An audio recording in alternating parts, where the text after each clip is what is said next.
जो कथा भागवत में भगवान के विषय में बताया जाता है। मैंने कहा वे झूठ बोलते हैं। अगर कोई इंसान बीमार होता है तो कहां जाएगा बोलो? राम मंदिर जाओगे या अस्पताल जाओगे? कहते हैं गाय का गोबर खाने से कैंसर ठीक होता है, तो बताओ भक्तों, इलाज के लिए विदेश क्यों जाते हो? समझो जरा। ये सब हम लोगों को भगवान के नाम पर गुमराह कर रखा है। और जब यही लोग कहते हैं धन दौलत त्याग कर भगवान की शरण में आ जाओ, और खुद कहीं पर भागवत कहने जाते हैं, लाखों रुपये लेते हैं। ये मायाजाल ही तो है। भगवान की शरण में जाने का मतलब यह थोड़ी है कि अपने शरीर का ध्यान छोड़ दो। जो शरीर भगवान ने दिया है उसकी सेवा भी तो ईश्वर सेवा है। जब बुखार आता है तब राम की जगह दवा ढूंढते हो। जब जीवन भर की परेशानी हो तब बाबा का झूठा गोबर इलाज क्यों बन जाता है? गाय पूज्य है, इसमें कोई दो राय नहीं, पर यह कहना कि गोबर खाने से कैंसर ठीक हो जाएगा, यह विज्ञान नहीं, धोखा है। जो कथावाचक कहते हैं धन दौलत छोड़ दो, भगवान की शरण में आ जाओ, वो खुद लाखों के हवाई सफर करते हैं, एसी पंडाल में रुकते हैं और पाटीदारों से लिफाफा लेते हैं। तो त्याग हमें क्यों सिखाते हो?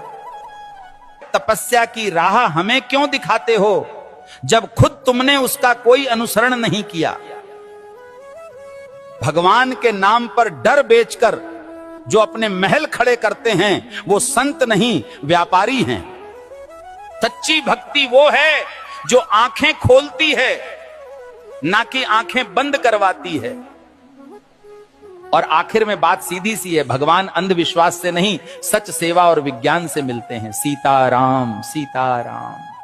भविष्य मालिका कहती है जब पाप बढ़ेगा तो समय न्याय करेगा और धर्म की असली परीक्षा शुरू होगी। 2032 से सत्य युग का आरंभ होगा, लेकिन उससे पहले पूरी धरती हिलेगी।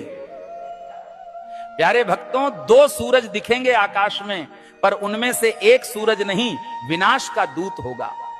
बंगाल की खाड़ी में गिरेगा अग्निपिंड और समंदर उठकर धरती को लील जाएगा।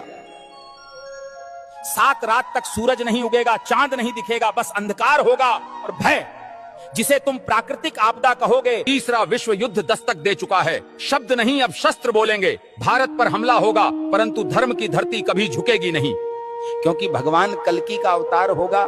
जो शरण में आएगा बच जाएगा, जो अभिमान में रहेगा मिट जाएगा। प्यारे भक्तों, भविष्य मालिका चेतावनी नहीं, ये वक्त की आवाज है। जो सुन लेगा वही कल को देख पाएगा। धर्म अब उपदेश से नहीं बचेगा, धर्म बचेगा तो तुम्हारे कर्म और श्रद्धा से। जो अब भी सो रहे हैं, समय उन्हें जगाएगा नहीं, बल्कि बहा देगा इतिहास की धूल में।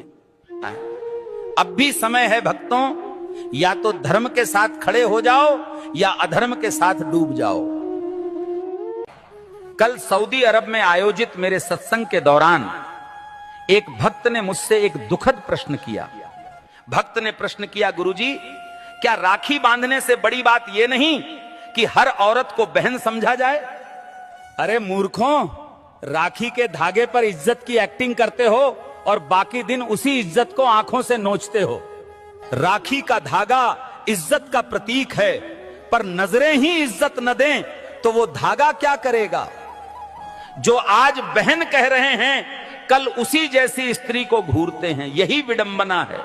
जिस दिन पुरुष की नजर नारी को सच में बहन समझने लगेगी, उस दिन हर बेटी, बहन, हर स्त्री सुरक्षित अनुभव करेगी।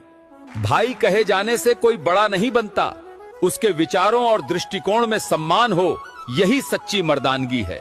राखी की रस्म निभाना सरल है, पर नीयत की सफाई असली परीक्षा है। हे प्रभु, जो स्त्री को देखकर गंदे ख्याल लाता है वो कभी भाई नहीं बन सकता।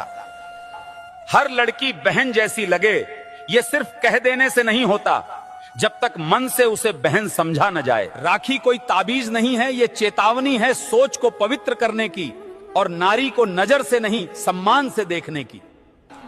जिस पुरुष की मर्दानगी किसी नारी की रक्षा न कर सके, वो राखी के धागे का भी हकदार नहीं होता। राम के भक्त हो या डर के गुलाम, शर्म करो।